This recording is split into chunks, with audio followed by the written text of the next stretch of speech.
na po ha. Sombrero, patanggal po. Ito, ano na.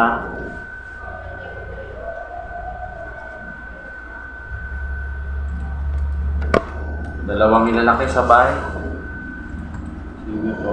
Angat po muna. Sige, lagay. Dito ro, dalawa. Pero na po.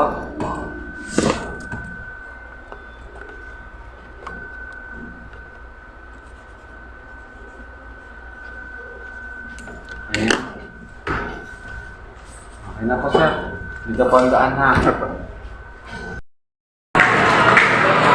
So ngayon guys, tapos na po kami magparehistro. Butante na po kami rito ng kawit. Yan daw kita sa baba pa.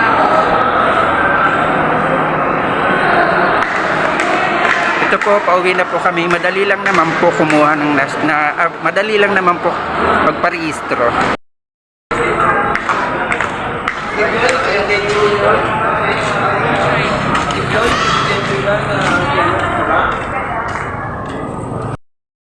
So ngayon guys, pauwi na po kami.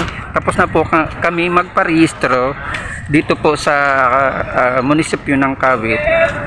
Madali lang naman po. Kailangan nyo lang pong magdala ng Xerox copy ng inyong ID.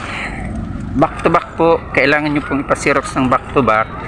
At counting interview lang naman po sa loob at magpipil up po kayo ng application form. Tapos silang i-interviewin kayo, patitingnan sa inyo kung tama po yung mga ilalagay nyo po doon sa data or sa computer. At kung may mali naman po, para ma-check din po nila agad at mabago din po nila agad. So ngayon nga, kakaunti lang naman po yung tao na nagpaparehistro ngayon. Kaya ayun, madali lang nga po. Yun lang po ang mga kailangan na dalahin para magparehistro po or magpa-transfer or bagong rehistro, bagong botante po. Konti lang naman po ang kailangan at konti lang naman po ang interview at kakaunti lang naman po yung tao ngayon na nagpaparehistro.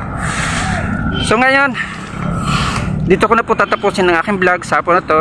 Huwag niyo pong kalimutan i-subscribe ang aking YouTube channel, Ricky Oragon Vlog, at ang isa ko pong account na Ricky and Sonia Channel, at ang aking Facebook page na Ricky Oragon Vlog.